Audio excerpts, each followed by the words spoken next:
The next use of the convection is the gliding. ठीक है, gliding में होता है क्या कि ग्लाइडर्स होते हैं। ठीक है, ग्लाइडर्स बेसिकली क्या हैं, एक हमारे पास एरोप्लेन की शेप में इस तरह से आपने देखा होगा, एक शेप बनी होती है एरोप्लेन टाइप। ठीक है, एंड उसके अंदर जो है एक आदमी इस तरह से, जिस सिंगल पर्सन के लिए वो एरोप्लेन टाइप एक चीज़ बनाई गई होती है। ठीक है, आप इसको फिगर 9.11 में खुद भी देख सकते हैं। ठीक है, उसमें ग्लाइडर यूज़ किया गया। अब ग्लाइडर बेसिकली क्या काम करता है और किस तरह कन्वेक्शन के थ्रू मूव कर सकता है अपवर्ड। जिस तरह आपने देखा होगा कि परिंदे वगैरह हैं, जितने भी बर्ड्स वगैरह हैं, वो फ्लाई करके ऊपर की तरफ जाते हैं। ठीक है, उसी तरह से उसके विंग्स होते हैं, तो ग्लाइडर के भी उसी तरह विंग्स बनाए गए होते हैं जिस तरह एरोप्लेन के हैं, बर्ड्स वगैरह के हैं। ठीक है, बस है क्या, वहाँ पे एक पर्सन बैठ सकता है। ठीक है, एक पर्सन ने बेल्ट वगैरह लगाई होती है एंड वो ही फ्लाई कर सकता है। अब बेसिकली इस सारे प्रोसेस में कन्वेक्शन कहाँ पे यूज़ हो रही है, कन्वेक्शन ही वो प्रोसेस है जिसकी वजह से ये अपवर्ड मूव कर पा रहे। ठीक है, अदरवाइज तो ये ग्राउंड पे था। ठीक है, ये जब ग्राउंड पे था तो क्या था कि अब सनलाइट फॉल कर रही है, यहाँ पे फॉल करने से क्या हो रहा है, टेम्परेचर जो है,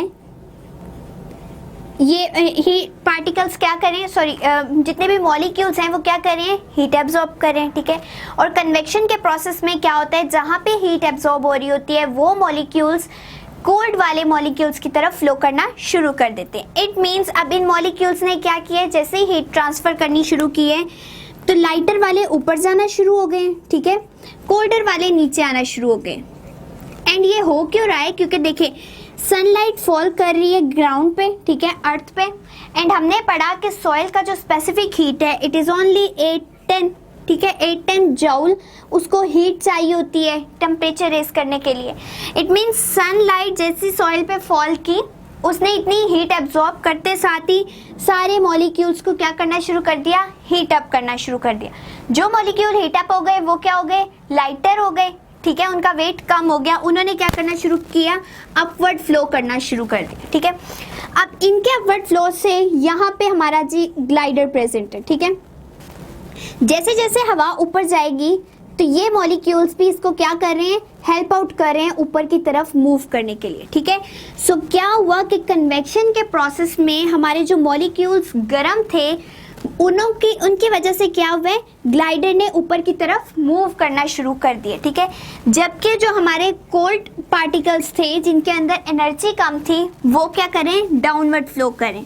सो ये हमारा पूरा एक प्रोसेस चलता जा रहा है एंड इस प्रोसेस में हो क्या रहा है, बेसिकली हेल्प आउट हो रही है ग्लाइडर को कि वो ऊपर की तरफ उड़ता चला जा रहा है। ठीक है, सो यही हमारा प्रोसेस बर्ड्स वगैरह में भी होता है कि जो वो इतनी ऊपर तक उड़ते रहते हैं या बहुत देर तक वो हवा में रहते हैं, तो वहाँ पे प्रोसेस हो क्या रहा होता है, बेसिकली वहाँ पे भी हमारा कन्वेक्शन का ही प्रोसेस चल रहा होता है।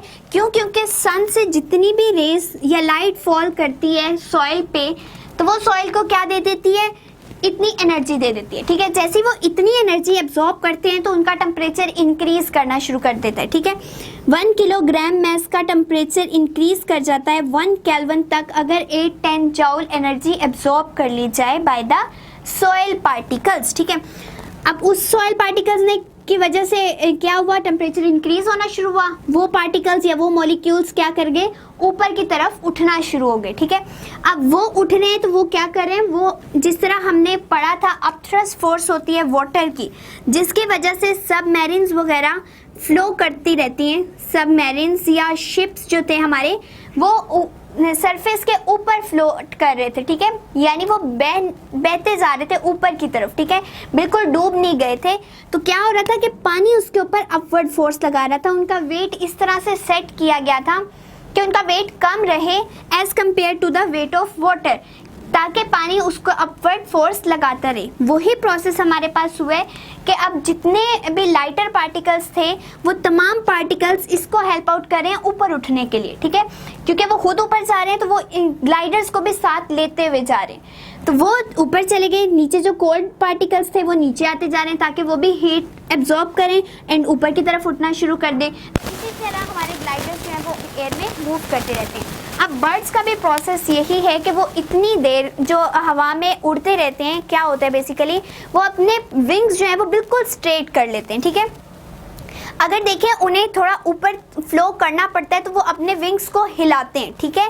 उनमें फ्लटरिंग होती है, वो फड़फड़ाते हैं उनके पर जो हैं, ठीक है, फेदर्स वगैरह जो उनके हैं वो उनकी वजह से थोड़ा ऊपर जाते हैं। अब जैसे वो थोड़ा ऊपर जाना शुरू हुए, अब उन्होंने क्या किया, उन्होंने इस कन्वेक्शनल प्रोसेस से हेल्प लेना शुरू कर दी। होगा क्या कि सन से वही सॉइल जो एनर्जी हीट ले रही है, ठीक है, अब वो टेम्परेचर को इंक्रीज जैसे जैसे करवा रही है तो मॉलिक्यूल्स क्या कर रहे हैं, ऊपर की तरफ फ्लो कर रहे हैं, ठीक है। अब इन्हीं के साथ साथ बर्ड्स भी फ्लो करना शुरू कर देते हैं, ठीक है। जिस तरह बर्ड ने पहले तो पर थोड़े से हिलाए, ठीक है, मूव करवाए, एंड देन जब इन पार्टिकल्स के साथ ही उसने क्या करना शुरू कर दिया, अपवर्ड मूव करना शुरू कर दिया।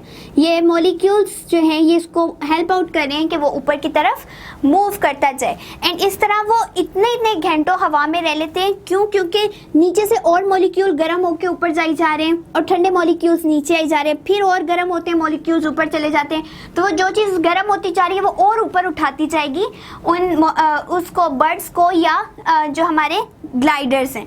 तो यहाँ पे क्या होगा कि जो हमारे बर्ड्स वगैरह हैं वो किस तरह करते हैं, वो इस हवा के अराउंड यूं मूव करना शुरू कर देते हैं, ठीक है। ये पार्टिकल्स जा रहे हैं, ठीक है, पार्टिकल्स के थ्रू ये अपना राउंड शेप बनाते हुए इतने बनाएंगे कि हर पार्टिकल इनके ऊपर फोर्स लगाता जाए और ये बिल्कुल टॉप पोजीशन पे या बहुत ऊंचाई तक पहुंच जाए।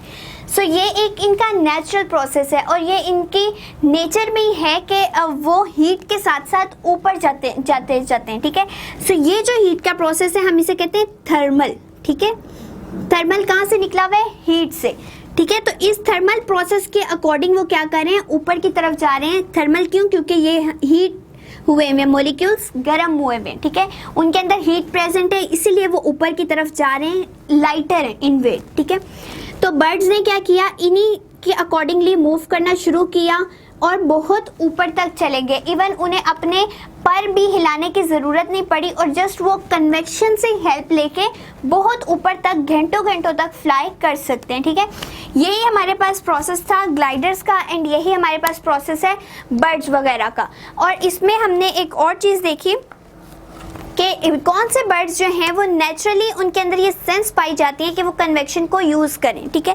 जिस तरह अब हमें क्या पता कि जो बर्ड्स हैं वो किस प्रोसेस के अकॉर्डिंग जा रहे हैं, ये उसमें उनमें इतनी सेंस भी है कि वो इस चीज़ को फॉलो करें, तो उनमें ये नेचुरली पाई जाती है। और वो जो हमारे पास ईगल्स हैं